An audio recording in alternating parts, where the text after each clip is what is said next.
تعالوا برضو قبل ما نتكلم على مباراة اليوم، عايز اقول لكم 3 اخبار حصرية في حصري مع شوبير.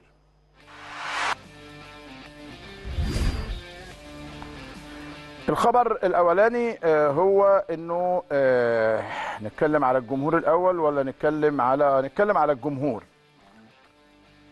الساعة التي تم السماح بها لمباراة الأهلي والزمالك القادمة هي 30,000 متفرج، 15,000 لجماهير الأهلي و15,000 لجماهير نادي الزمالك. هيئة استاد القاهرة هتعمل مؤتمر صحفي يوم الخميس اللي جاي عشان تعلن عن كل تفاصيل مرحلة الصيانة وإعادة التأهيل اللي تم الانتهاء منها، وأيضا تفاصيل الاستعدادات والتجهيزات لمباراة القمة. مؤكد وبقوله لكم دلوقتي ومؤكد بنسبة 1000% إنه المباراة هتكون كومبليت، يعني كامل العدد من 30,000 متفرج. الخبر الثاني أعزائي المشاهدين وهو طاقم تحكيم مباريات القمة. اتحاد الكرة بينتظر الردود من 5 اتحادات أوروبية: إنجلترا، فرنسا، ألمانيا، أسبانيا، المجر. عايز يحسم طاقم حكام مباراة القمة، لأنه لجنة الحكام الرئيسية في مخططها قالت أن طاقم الحكام يكون من الفئة الأولى المرشحة لإدارة مباريات كأس العالم 2026، وكمان لها خبرات في إدارة مباريات كبيرة في دوري أبطال أوروبا.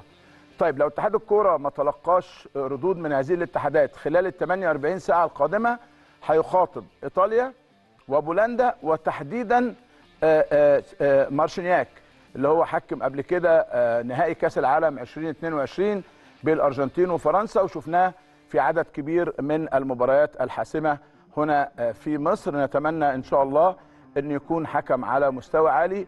كل المطلوب إيه؟ العدالة.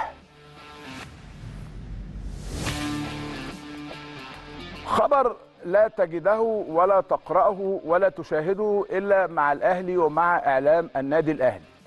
شركة الكورة قررت بعد الاتفاق مع لجنة التخطيط والمدير الرياضي كابتن محمد رمضان والجهاز الفني بقيادة مارسيل كولر إنها تبدأ معسكر كأس العالم للأندية يوم 5 يونيو في مدينة ميامي الأمريكية، وجاري الاتفاق على لعب مباراة أو مباراتين وديتين خلال المعسكر قبل مواجهة انتر ميامي في افتتاحية البطولة.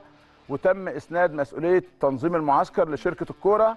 ده مخطط شامل تم وضعه لأنه ده الحدث الكروي الأكبر، وبالنسبة للأهلي هيكون هو الحاجة الأهم خلال الفترة القادمة.